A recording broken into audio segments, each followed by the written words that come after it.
Okay, guys. Well, we're going to make some soil today. We're going to get the gloves.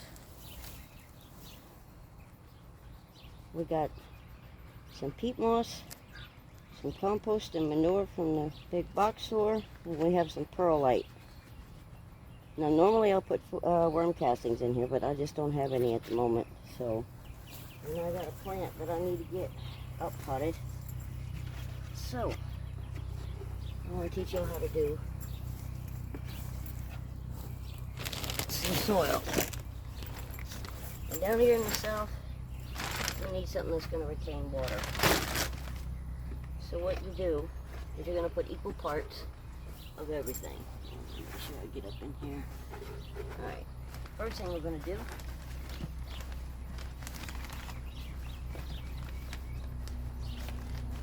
is we're going to get our peat moss.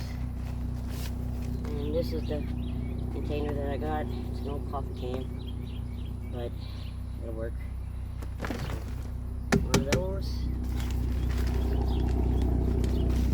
Now I know a lot of people don't like peat moss because they say it's not environmentally sustainable, but that all depends on where you get it from. You know about that before. So this is 2. I'm going to put 1 more.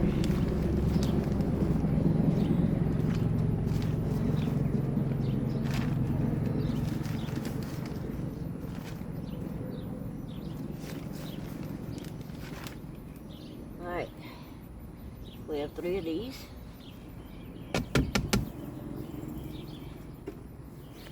We're going to take compost and manure.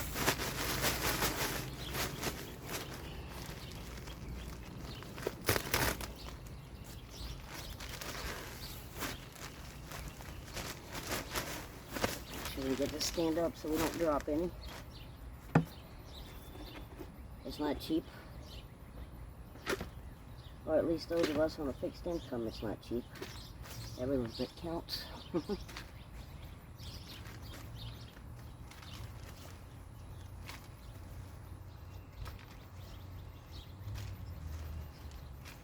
Okay, there's 1.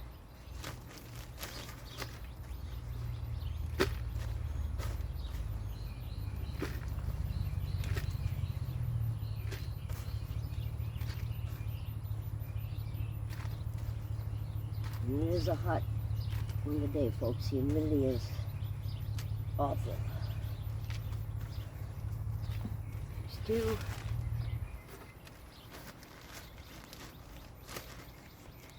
And the sun's going to come out.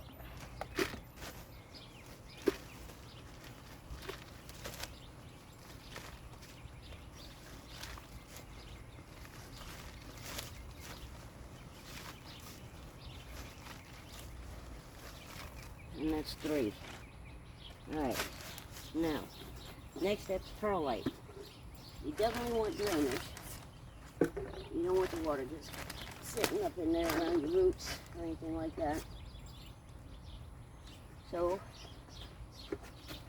well, dropping everything. I'm going to take 1 of these, and don't breathe that powder in. That's not good for you. Make sure when you mess around with perlite, you're outside in an open air environment, or the dreaded mask. There's 2. And we're going to add 1 more. Actually, a half 1. That's an awful lot of perlite. Actually, I think that's good right there. Okay. Get all this dust out the way. If you put your perlite on top, gently roll it over, otherwise you're going to get a face full of dust.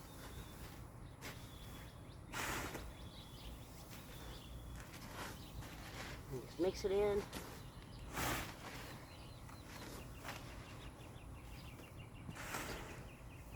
Make sure you get that perlite up in there. and that peat moss. Because believe me, down here in the south, you'll be watering 3 or 4 times a day in a container if you don't. And I know a lot of people use coconut coir. In my area, coconut coir is not all that readily available. But the big box stores carry the peat moss. Now, the peat moss that I get comes out of Canada. And I don't know if you know much about Canada, but they have huge bogs up there that actually benefit from the harvest of the top layer of peat moss. It allows them to continue to grow. They pull carbon out of the air when they grow. And everybody's worried about carbon emission these days. Well, peat moss, when it grows, it's in an active state of growth, will help contain it and sequester some of it. And then, when they dry it out and put it in these bales, and you use it in the garden, as it decomposes in the soil, it will make your soil a little on the acidic side, so keep that in mind. But it also releases that carbon to the microbes and everything in the soil. And it also helps feed the plant.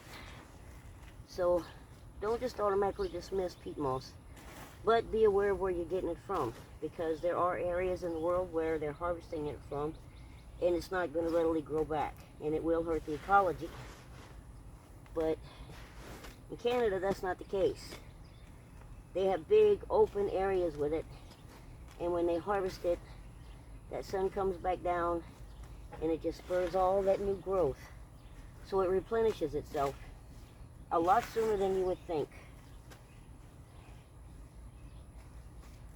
So just know where you're getting your stuff, where you're getting it from.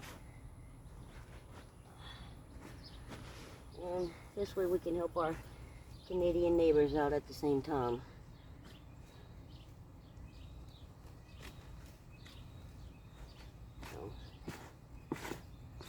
And we all know we want those carbon emissions. Which, another thing you might want to keep in mind, planting a tree, once it's fully grown, things like pecans, almond trees, big nut trees like that, and fruit trees as well, but usually the bigger trees, oak trees, stuff like that, a full-grown tree puts out or absorbs more carbon than a family of 4. So, ever gets to the point where we're having to offset our own carbon emissions, the more trees you have on your land, the more credit you get, or at least that's the way it should work. Now, whether or not they allow it to work like that, that's something else. But common sense would say that would be the way to go if they're going to do that. Let's just hope they don't. I'm going to add a little bit more soil in there, or compost and manure, I should say. We'll mix this in. Now, I'm not going to put any nutrients in here because this is going to be used for multiple things, and that's going to depend on what it needs and what I put. So, what we're going to do right now is we're just making soil. So, add a little bit more. Now, this soil is for container gardening. You can use it for raised beds as well. If you do, I wouldn't put as much perlite in there as I did. But if you're in the south, especially in zone 9A like I am, I would definitely recommend the peat moss. I'm gonna mix it in here real good.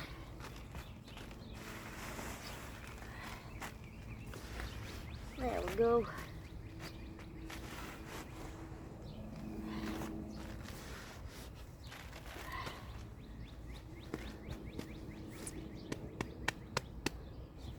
And this, folks, is what it should look like.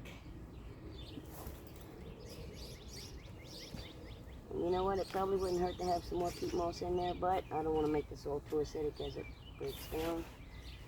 So there we go.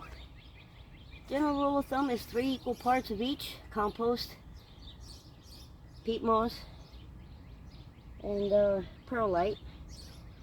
Just eyeball it. If you seem like it's a little bit too much perlite, add a little bit more compost, add a little bit more peat moss, whichever one you want to go. But yeah, keeping them pretty equal is the way to go, because you're going to have your soil, your moisture retainer, and your drainage, and then that way the plant roots can get the water up as they need it. And yeah, this will fill several containers. So I just figured I'd give you a heads up on how to do it. And if you're in containers and you're in the south, 9A, zone 9A, zone 8B, 9B, even 10. If you're in zone 10, I would add even more peat moss, because you're going to need it, especially in this weather. But there we go, folks. How to make soil. Alright, y'all have a great one. And thanks for stopping by Esme's Youth. And we'll see you on the next one. And by the way, get up off that couch and quit burning daylight. You got things to do. So, let's get after it. Y'all have a great one.